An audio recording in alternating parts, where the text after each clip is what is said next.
Φίλες και φίλοι, σας χαιρετώ.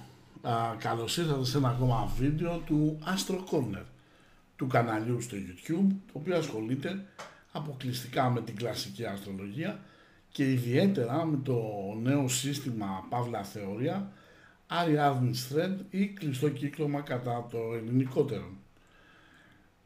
Σήμερα έκανα μέσα στο Facebook ένα ερώτημα, το τι βίντεο θα θέλατε να σας ετοιμάσω. Ομολογουμένως είχατε πάρα πολύ καλές ιδέες, ενδεχομένως ίσως και πιο καθαρό μυαλό, οπότε μου δώσατε μια πολύ ωραία πάσα. Βέβαια, επειδή οι ιδέες που είχατε δεν ήταν και πολύ παρέτερες, δηλαδή ουσιαστικά όλα πάνω κάτω με την πολιτική σκηνή και όχι μόνο ανακατεύονταν, οπότε θα κάνουμε έτσι ένα mix grill ή μια ποικιλία που θα λέγαμε, πως φαίνεται ότι είμαι φαγανό παιδί, και έτσι νομίζω ότι θα ικανοποιηθούμε όλοι, αν όχι όλοι, τουλάχιστον οι περισσότεροι. Λοιπόν, εδώ βλέπουμε, έχουμε το χάρτη του Πασόκ και έχουμε το χάρτη της Νέας Δημοκρατίας. Θέλω λίγο να καταλάβετε ότι όταν αναλύω ένα χάρτη, καταρχήν θεωρούμε δεδομένο ότι όταν αναλύουμε ένα χάρτη, τουλάχιστον στην κλασική, γιατί στην Ελλάδα είναι λίγο πιο απλοποιημένα τα πράγματα, όλα περνάνε και λίγο μέσα και από το φίλτρο του αστρολόγου, έτσι. Θα προσπαθήσω λίγο όσο γίνεται να μείνω λίγο όσο το δυνατόν πιο έτσι ουδέτερος, όσο γίνεται βέβαια. Εδώ βλέπετε έχουμε το χάρτη του Πασόκ. Το Πασόκ λοιπόν έχουμε έναν Ποσειδώνα στον οροσκόπο απάνω και ο Ποσειδώνας σε τετράγωνο με ήλιο. Όπως μας έχει δείξει η πορεία, οι Πασόκοι ήταν μέτρο στη διαφθορά και μέτρο στη λαμογιά. Άλλωστε δεν είναι τυχαίο ότι ακόμα και στη σημερινή κυβέρνηση η πλειονότητα του Υπουργικού Συμβουλίου είναι είτε Πασόκ είτε Πασοκογενής. Οπότε αντιλαμβάνεστε ότι το Πασόκ στην πολιτική απάτη είναι ότι το Χάρβαρτ στις οικονομικές επιστήμες. Εδώ βλέπουμε έναν Ποσειδώνα. Ο Ποσειδώνας είναι η κυβερνήτης του Τετάρτου. Στην πολιτική αστρολογία αλλά και στην κανονική, έτσι δεν έχει μεγάλες διαφορές. Ο τέταρτος οίκος είναι η πατρίδα. Λοιπόν, έχουμε έναν Ποσειδώνα τετράγωνο με ήλιο. Τώρα λίγο θα σας κουράσω. Έχουμε 10 από 6, 4. Ψάχνουμε να βρούμε το τέταρτο ζώδιο που αντιστοιχεί στο ζώδιο του Καρκίνου. Και βλέπουμε λοιπόν ότι αυτό το τετράγωνο λειτουργεί σε επίπεδο πατρίδας αλλά και σε επίπεδο οικονομικών, δανείων και τέτοια. Επί Πασόκ παίρναμε δάνεια άβερτα. Σαφέστατα, αν κάποιος έρθει και δει, όχι τον Τζόρνταν, σίγουρα όχι τον Τζόρνταν. Delete. Λοιπόν, το χάρτη της Νέας Δημοκρατίας θα πει ότι κατά κάτι είναι λίγο καλύτερος. Και αυτό γιατί έχει έναν Ποσειδώνα στο 12ο. Βέβαια ο Ποσειδώνας και αυτός με τη σειρά του κάνει, ενώ από τη μία κάνει εξάγωνο με τον ήλιο, ενώ του Πασόκ κάνει τετράγωνο, από την άλλη κάνει σύνοδο με τον βόρειο δεσμό και ασφαλώς αντίθεση με τον νότιο, πράγμα που λέμε να σε φάει τίγρης ή να σε φάει το λιοντάρι. Θεωρητικά όμως θα λέγαμε ότι η Νέα Δημοκρατία έχει έναν χάρτη, ίσως θα λέγαμε πιο εξισορροπημένο ή όχι, να το δούμε. Εδώ βλέπουμε ότι ενώ στο χάρτη του Πασόκ ο Ποσειδώνας είναι στην 6η μοίρα, στο χάρτη της Νέας Δημοκρατίας ο Ποσειδώνας είναι στην 7η μοίρα. Άρα η 7η μοίρα αντιστοιχεί στο 7ο ζώδιο, που είναι το ζώδιο του Ζυγού, που είναι στο 10ο. κυβερνήτης του δεκάτου είναι η Αφροδίτη, που είναι στον ένατο και είναι πάνω στη μοίρα της υπέρτατης ισχύως. Γι' αυτό και δείχνει ότι πάρα πολλές φορές ισχυρά κολλητηλίκια με χώρες του εξωτερικού, π.χ. Γερμανία λέω εγώ. Όμως θέλω να παρατηρήσουμε κάτι. Και εδώ η σύνοδος του Βόρειου Δεσμού με τον Ποσειδώνα, που δείχνει μια συλλογικότερη, αν θέλετε, εξαπάτηση. Πάλι είναι 7 από 11, 4. Πάλι θα ψάξουμε να βρούμε το τέταρτο ζώδιο, που είναι το ζώδιο του Καρκίνου, που πέφτει και αυτό στην ακμή του 8ου. Ουσιαστικά, όπως λένε και οι Αμερικάνοι, different weights, same shit. Λοιπόν, τώρα σαν κόμμα, η Νέα Δημοκρατία, βλέπετε, είναι πιο αρχηγικό. Έχει πλανήτες στο 10ο, ενώ το Πασόκ, έτσι, θα λέγαμε ότι είναι πιο προσωποκεντρικό. Γιατί όμως είναι αυτό προσωποκεντρικό? Ο κυβερνήτης του οροσκόπου είναι στην τρίτη μοίρα. Η τρίτη μοίρα αντιστοιχεί στο τρίτο ζώδιο, που είναι το ζώδιο του Διδύμων. Είναι του 7ου. Κυβερνήτης είναι ο Ερμής. Ο Ερμής είναι στο 10ο, στην 25η μοίρα, η οποία είναι 2, 12, 24 και ένα που μας περισσεύει 25, και δείχνει ότι ουσιαστικά πέφτει στο ζώδιο του Κρυού. Έχει μια σελήνη στον τέταρτο. Θεωρητικά θα λέγαμε ότι έχει ένα έντονο νιάξιμο για την πατρίδα. Ενδεχομένως να έχει και ένα πιο φιλοπατριωτικό προφίλ. Ενώ εδώ πέρα η Νέα Δημοκρατία έχει ένα χείρονα στον τέταρτο που δείχνει μια, θα λέγαμε, αδυναμία να υπερασπιστεί τα δίκαια της πατρίδας. Και πάμε να κάνουμε μια απλή αναγωγή. Βρισκόμαστε λοιπόν στο όχι και τόσο πολύ μακρινό 1987. Έχουμε την κρίση με το σεισμικ που βγαίνει έξω. Ο Παπανδρέου λέει ότι αν βγει είναι κάζους μπέλι, θα είναι αιτία πολέμου, και μέσα σε πολύ λίγο χρόνο πρέπει να ληφθούν αποφάσεις. Οι αποφάσεις που έπρεπε να ληφθούν λοιπόν είναι οι εξής.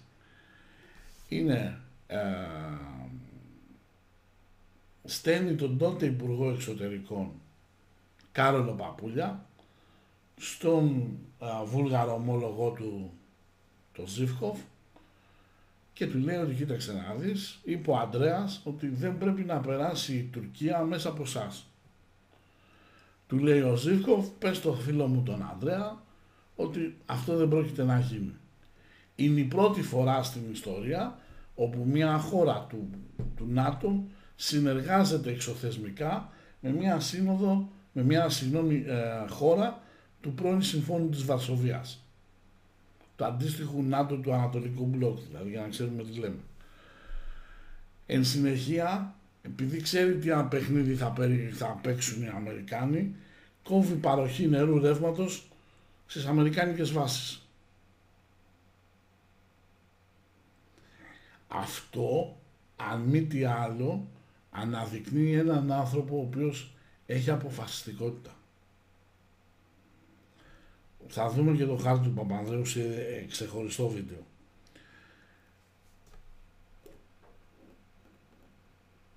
Τέτοια αντίδραση δεν είχαμε ποτέ από την Νέα Δημοκρατία. Αυτό είναι ξεκάθαρο. Ένα μελανό σημείο του Πασόκ ήταν βεβαίως τα Ήμια. Με αρχηγό το Σιμίτη. Από εκεί άρχισε σιγά σιγά η φθοροποιός κατάσταση, μέχρι που οδηγηθήκαμε εκεί που οδηγηθήκαμε.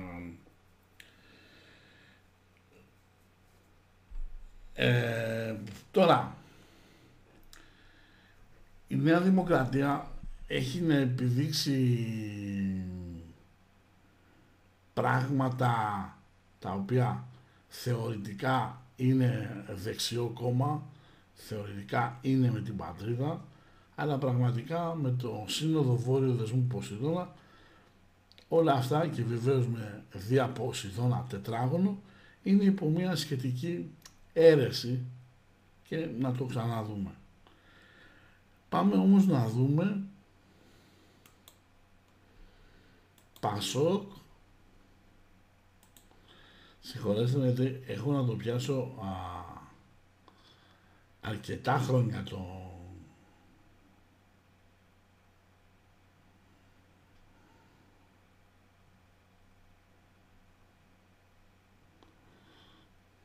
Φαίνεται, πες. Λοιπόν...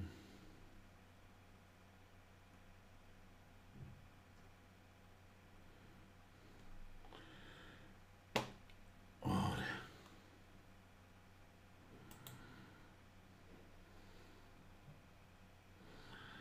Θα πάμε εδώ τώρα στο Πασόκ να βάλουμε 18 Δεκάτου 1981.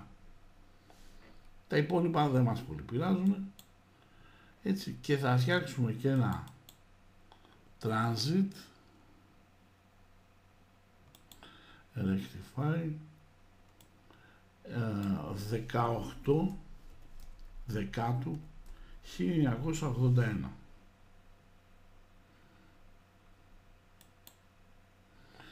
Λοιπόν, το Πασόκ κερδίζει εκείνη την περίοδο την εξουσία με ένα ποσοστό εξωφρενικό γύρω 48%, αν δεν κάνω λάθος. Βάζουμε λοιπόν στο μέσα κύκλο, μέσα Πασόκ γενέθλιος, στον μεσαίο κύκλο Πασόκ πρόοδο και στον έξω κύκλο 18 Δεκάτου 1981, έτσι, για να μας βγάλει ό,τι είναι να μας βγάλει. Πάμε να δούμε τι ακριβώς έχει συμβεί.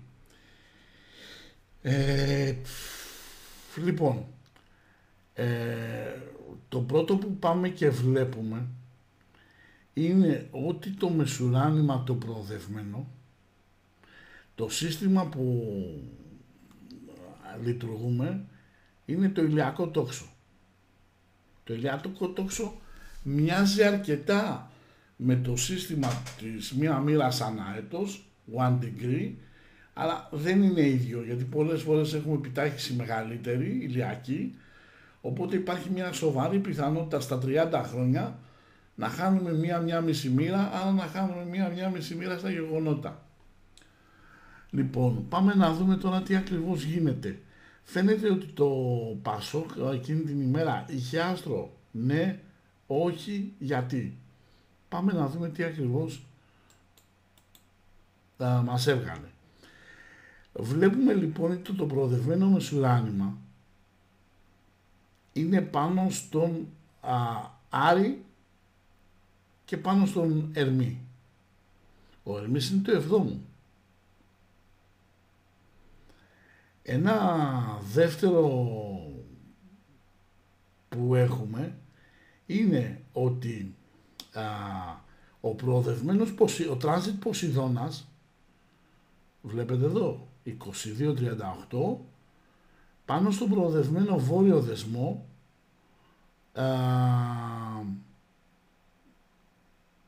στις 22 και μοίρες και 3 πρώτα. Άρα ουσιαστικά εδώ μιλάμε για τη γοητεία. Ο Ποσειδώνας είναι ο πλανήτης της γοητείας. Θα μπορούσαμε να χρησιμοποιήσουμε και άλλες λέξεις επίθετα και ούτω καθεξής, αλλά μην το χαλάσουμε το κλίμα. Άρα δείχνει ότι έβγανε μεγάλη γοητεία. Πού? Βόρειος δεσμός, στο λαό.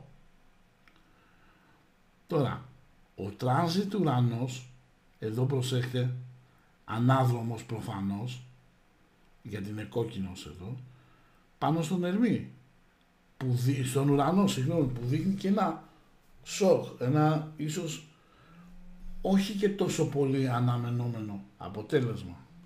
Λοιπόν, παράλληλα έχουμε Έχουμε τον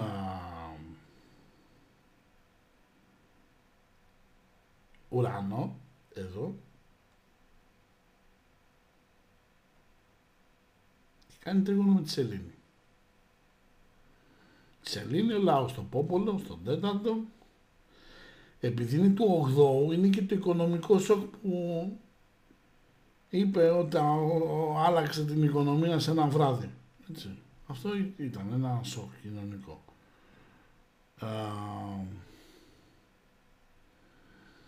Οπότε το βλέπουμε πώς λειτουργεί δουλεύουμε πάντα με τριπλό, έτσι, δηλαδή πάντα με πρόοδο, γενέθλιο μάλλον, πρόοδο και τράνζιτ. Υπάρχουν και άλλα προοδευτικά συστήματα. Εσείς θα τα δοκιμάσετε, θα δείτε ποιος σας πάνε. Εμένα μου πάει αυτό. Άλλοι έχουν τις δευτερεύουσες, άλλοι έχουν άλλα συστήματα. Ό,τι βολεύει ο καθένας. Σημασία θα θυμάστε στα προοδευτικά, γενικά σε οτιδήποτε κάνουμε σε αυτό το χώρο, είναι αυτό που λένε οι Άγγλοι. Δεν με ενδιαφέρει αν είναι άσπρη ή μαύρη γάτα, αρκεί να πιάνει τα ποντίκια. Δηλαδή δεν μας ενδιαφέρει ο τρόπος, μας ενδιαφέρει το αποτέλεσμα, έτσι. Λοιπόν, και πάμε τώρα να δούμε τα της Νέας Δημοκρατίας. Πάμε στη Νέα Δημοκρατία. Η Νέα Δημοκρατία δεν είναι τόσο αρχηγοκεντρικό σώμα.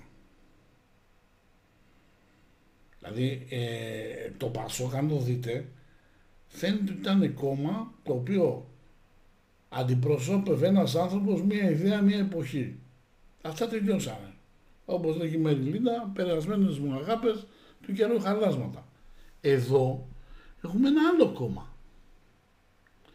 Πιο δομημένο, γιατί έχει σελήνη στον ταύρο, αλλά σίγουρα και αυτό με τις δικές του παθογένειες. Πάμε τώρα να δούμε 9 Μαρτίου 2004 που κερδίζει η Νέα Δημοκρατία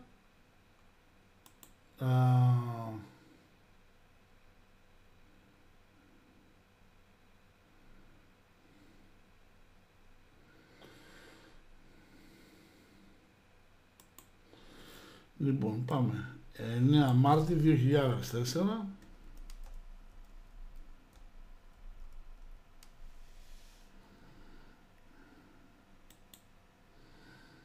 και θα βάλουμε και ένα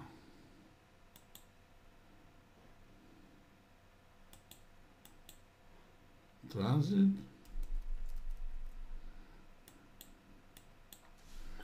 9 Τρίτου 2004, δεν μας ενδιαφέρουν τα υπόλοιπα. Έτσι, λοιπόν. Πάμε τώρα να δούμε. Πάμε εδώ.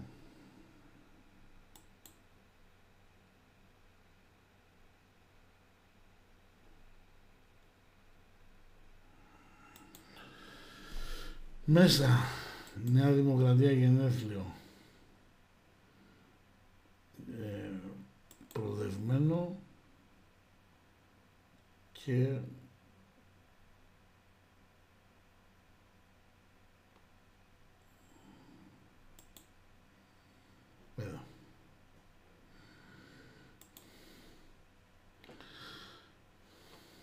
Ωραία. Λοιπόν, τώρα πάμε να δούμε λίγο το προοδευμένο της Νέας Δημοκρατίας σε σχέση με το υπόλοιπο χάρτη. Ο προοδευμένος ο Δίας 6,42, 7 και 24 εδώ, είναι λίγο λιγότερο από μοίρα, μοριακά, έτσι. Ωραία. Άρα έχουμε τρίγωνο.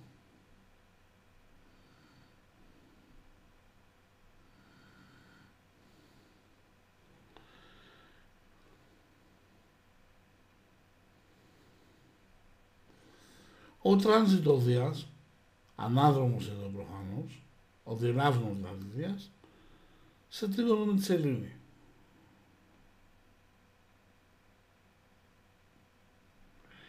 Σε τρίγωνο και με το βόρειο δεσμό.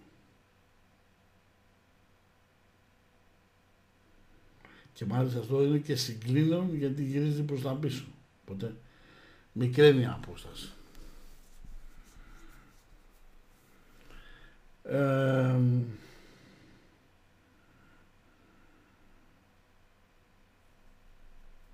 Θα μπορούσαμε να δώσουμε αυτό, αλλά είναι 1,5 μοίρα και πάνω, οπότε είναι πάρα πολύ. Αν όχι είναι τρανζίτ, θα το δώσουμε Ποσειδώνα τετράγωνο σελήνη. Η διάψευση πάνω στα οικονομικά. Και φαίνεται ότι ο Πλούτονας, ο τράνζιτ, ούτε είχε περάσει πάνω από τον οροσκόπο της Νέας Δημοκρατίας, που με τον έναν ή τον άλλο τρόπο θα επέφερε κάποιες αλλαγές. Έτσι. Οι αλλαγές αυτές ασφαλώς δεν ήταν ευχάριστες και το διαπιστώσαμε μετά από περίπου 4 χρόνια, όπου σκάσαν τα σκάνδαλα της Vodafone, σκάσανε τα σκάνδαλα της κωδικός Ariadne και ούτω καθεξής.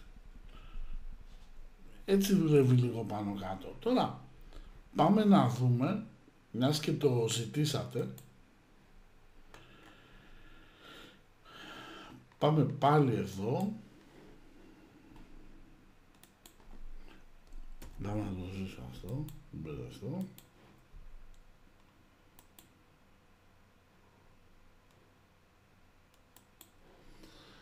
Να βάλουμε ένα 1η Δεκάτου 2025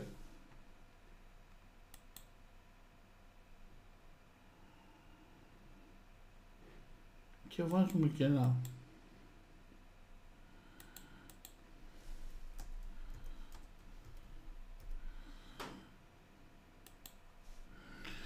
λοιπόν και ερχόμαστε τώρα εδώ 3 wheel, μέσα γενέθλιο, μεσαίο προοδευτικό, έξω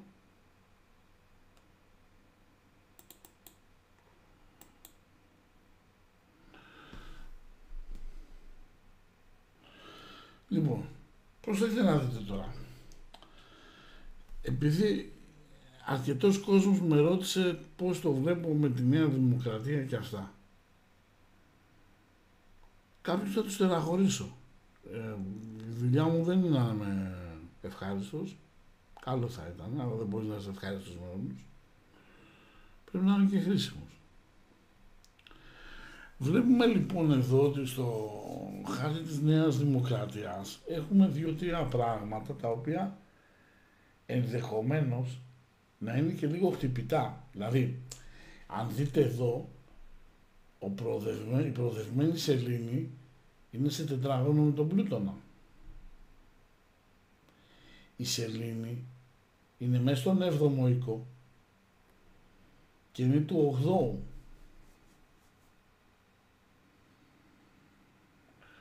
Ο προοδευμένος Δίας έχει αλλάξει ζώδιο, βεβαίως, και είναι ιδιαίτερα σημαντικό αυτό. Αυτό με τη σελήνη τετράγωνο με Πλούτονα θα έλεγα λίγο με φοβίζει. Θα έλεγα λίγο με φοβίζει γιατί είμαστε κοντά στα γενέθλια του κόμματος της Νέας Δημοκρατίας. Έχουμε μια τάση κάποια πράγματα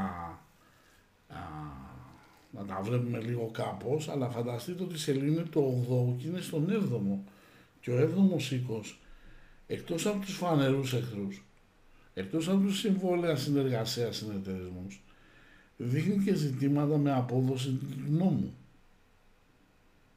Από την άλλη, για να είμαστε ειλικρινείς, ο Πλούτονας εδώ κάνει τρίγωνο με την Αφροδίτη, που θα το λέγαμε ωραίο, θα το λέγαμε, ίσως. Δημιουργώντας όμως μια ενεργοποίηση της γενέθλιας όψης Αφροδίτη Πλούτονα σύνοδο. Δεν ξέρω αυτό κατά πόσο μπορεί να δουλέψει ευεργετικά. Μάλλον όχι θα έλεγα. Από την άλλη, ο ουρανός εδώ, στον 6ο οίκο, είναι σε τρίγωνο με την Αφροδίτη που η Αφροδίτη είναι του δεκάτου.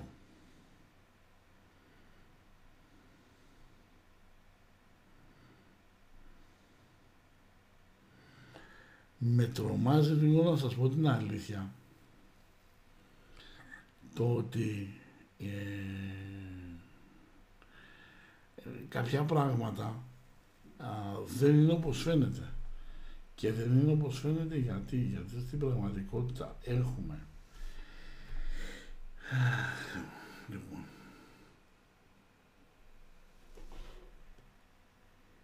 τον χρόνο εδώ 5909 928, αντίθεση με το Δία που δείχνει κορύφωση γεγονότων και μάλιστα προβλήματα που έχουν να κάνουν με το εξωτερικό.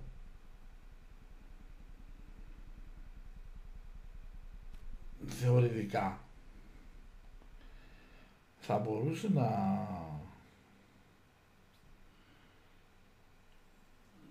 έχουμε μια προσφύγη σε κάλπες, γιατί έχουμε και ένα γκρόνο ουρανό.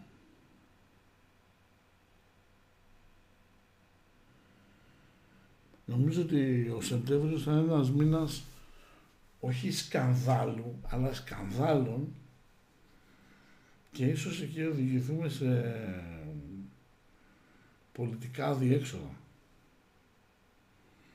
Αν και εμένω στην άποψή μου πως εάν θέλαν αυτά τα τομάρια που θέλουν να το παίζουν οι πατριώτες να ρίξουν την κυβέρνηση, θα μπορούσαν να την είχαν ρίξει. Δυστυχώς δεν το θέλει κανένας τους.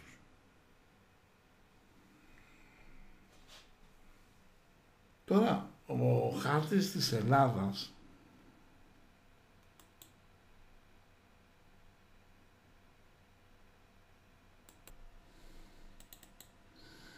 πάμε να δούμε λίγο τη στάση της Ελλάδας για να καταλάβετε τι γίνεται.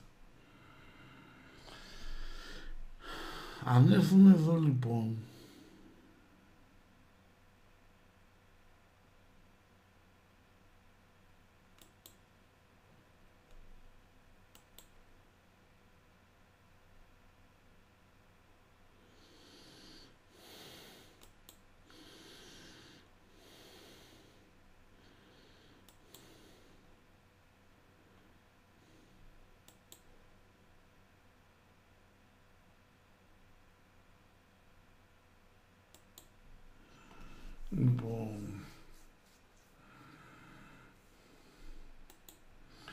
η Ελλάδα, όπως έχει να δει τι έγινε.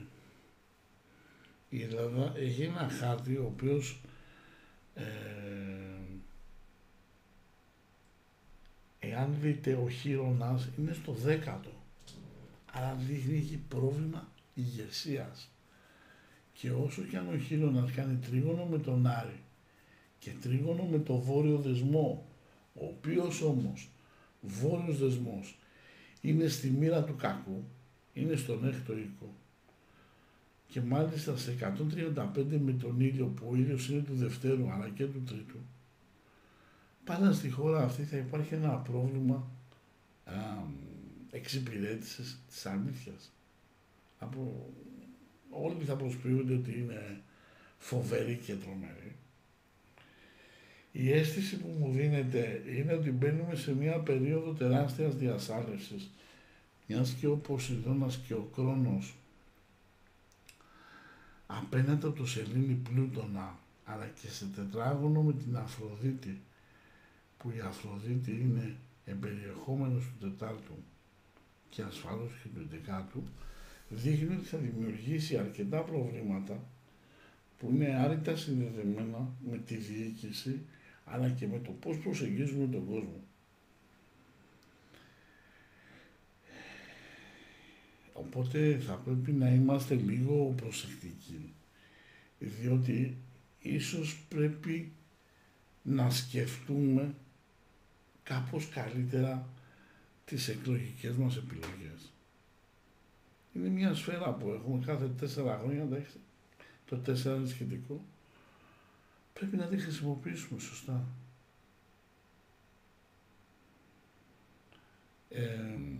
Τώρα, αύριο, να είμαστε καλά πρώτα ο Θεός, θα σας ετοιμάσω και τις προβλέψεις για τις εκλήψεις, τόσο σε Ελλάδα όσο και σε παγκόσμια κλίμακα. Ελπίζω να σας άρεσε το βίντεο, να άξιζε τον κόπο. Καλή συνέχεια σε ό,τι και αν κάνετε. Γεια σας.